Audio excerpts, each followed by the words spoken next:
The Caribbean. Just hearing that word, your brain probably goes straight to turquoise water, white sand beaches, rum drinks with little umbrellas, and people who look genuinely happy in a way that makes you feel bad about your own life choices.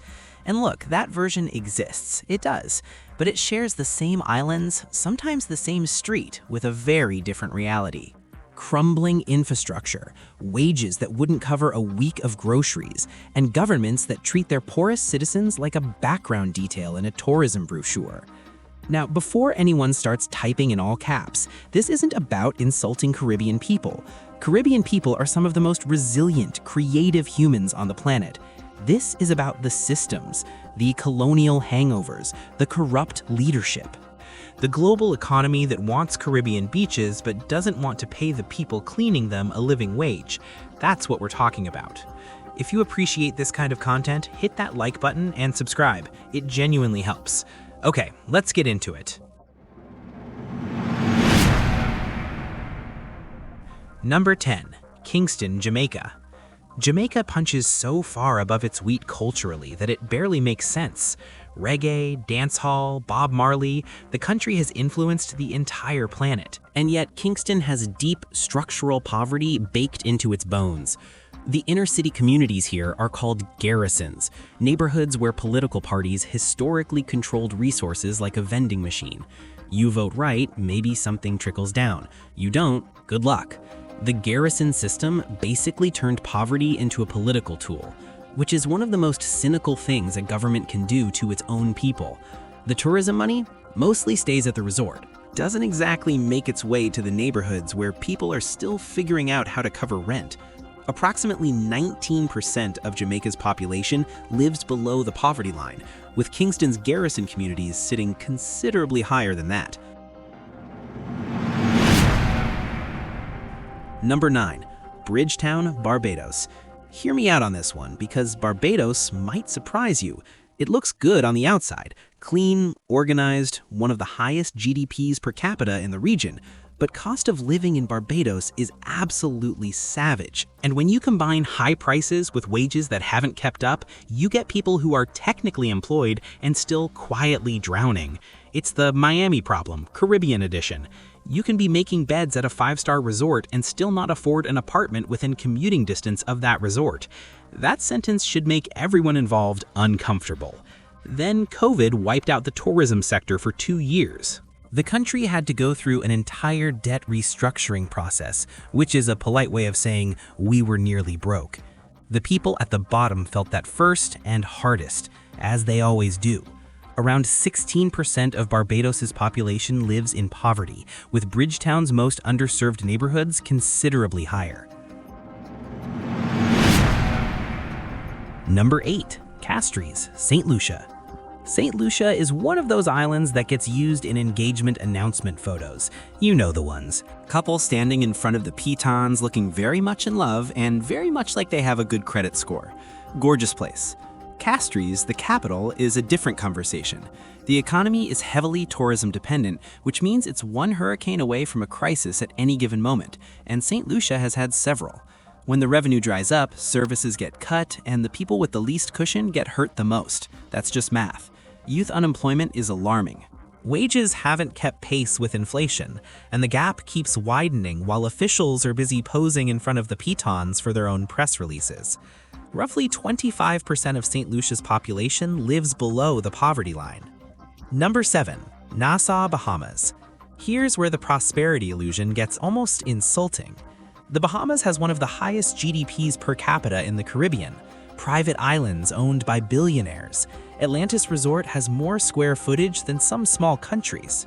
And yet Nassau has a poverty rate that would embarrass a much poorer nation on paper. The problem is distribution. The money flows in, gets skimmed at the top, and doesn't stick around long enough to build a middle class. There's a neighborhood in Nassau called Over the Hill, literally on the other side of a hill from the tourist zone. You can stand in one spot and see the gleaming resort economy. Walk down the other side and you're in a completely different world. Same city, same island, different planet. A subscriber who volunteered in Nassau told me she'd go from passing multi-million-dollar beachfront villas to neighborhoods where families of 5 were sharing 2-room homes without reliable running water. That's the Bahamas no one puts in the brochure. Around 18 to 20% of the Bahamian population lives in poverty, with Nassau's most underserved communities well above that. Number 5, Cap Haitian, Haiti. We're now in the part of the list where things get genuinely heavy. Cap Haitian has real history. The Citadelle La Ferrière nearby is one of the great architectural achievements in the Western Hemisphere, built by a formerly enslaved population after they defeated Napoleon's army and became the first Black republic in the world. That actually happened. And then the world spent roughly 2 centuries making Haiti pay for it. Trade embargoes, debt forced on them by France as compensation for slaveholders. Haiti paid that debt until 1947, not a typo, foreign interventions, and a long parade of corrupt leaders. Cap Haitian is considered more stable than Port-au-Prince, which tells you something about the scale of Port-au-Prince's problems. More stable than the most chaotic capital city in the hemisphere is a very low bar. Over 60% of Haiti's population lives on less than $2 a day. Number 4, Gonaives, Haiti. Yes, Haiti gets 2 entries. The poverty rate here is severe enough that one entry wouldn't do justice to the scale of it. Gonaives is called the City of Independence. This is where Haiti declared independence in 1804. Historic, meaningful. Also one of the most flood-prone, economically devastated cities in the entire Caribbean. In 2004, 4 storms hit in quick succession.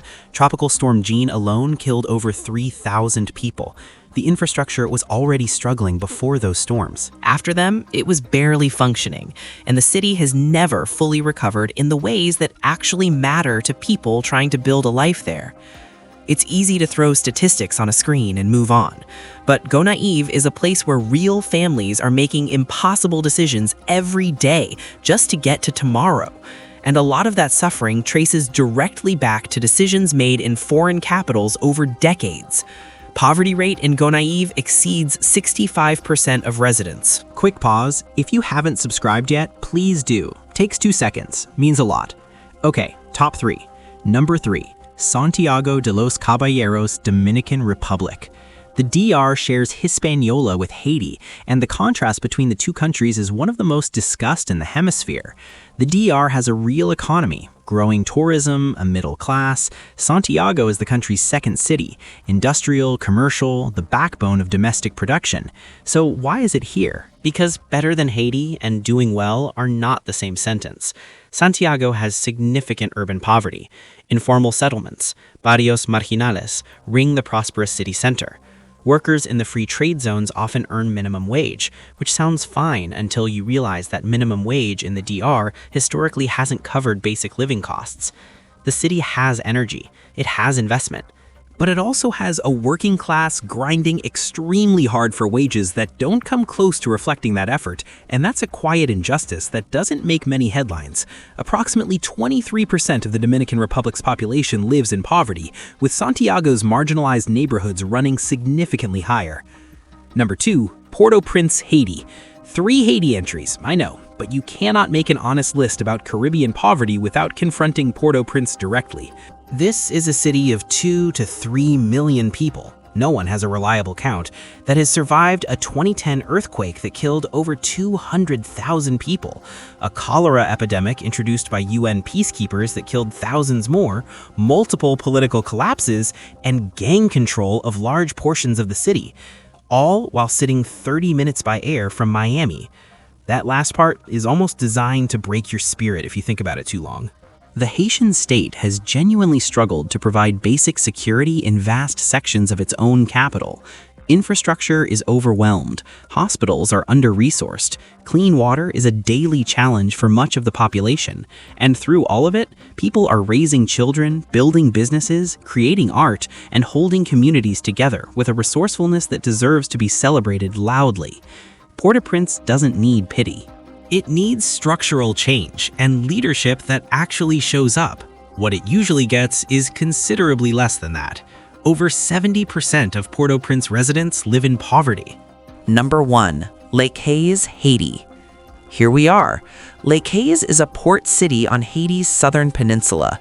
No name recognition, no international news coverage, largely invisible to the outside world, which is part of what makes its situation so brutal. In August 2021, a 7.2 magnitude earthquake struck close to the city. Over 2,200 people killed, tens of thousands of homes destroyed. And this was a region that was already among the most impoverished in all of Haiti, which, after everything we've just covered, means it was already in extraordinarily desperate circumstances. Recovery has been painfully slow. International aid, as has been documented repeatedly in Haiti's history, doesn't always reach the people it was pledged for. The southern peninsula had been dealing with food insecurity and infrastructure collapse long before the earthquake showed up and added another layer of devastation on top of everything else. Lake Hayes has a harbor, a history, a culture, and people who deserve a completely different set of circumstances than the ones they've been handed. It's number one on this list not because of anything its residents did, but because of geography, history, international neglect, and disasters both natural and man-made, compounding over generations. Poverty rate in Las Caillas and the surrounding region exceeds 75% of the population. That's the list. Here's the thing the vacation commercials never mention. The Caribbean has extraordinary wealth, extraordinary culture, extraordinary human potential. And an extraordinary amount of that potential has been suppressed by systems designed to extract value and leave nothing behind. Colonialism didn't end. It just rebranded. These cities and their people deserve investment, stability, fair trade, and climate support, because they're also among the most vulnerable places on Earth to rising seas and increasingly violent storms. But none of that conversation starts without being honest about where things actually stand. And that's what today was about. Let me know in the comments which city surprised you most. I read those. Have a great day, everybody.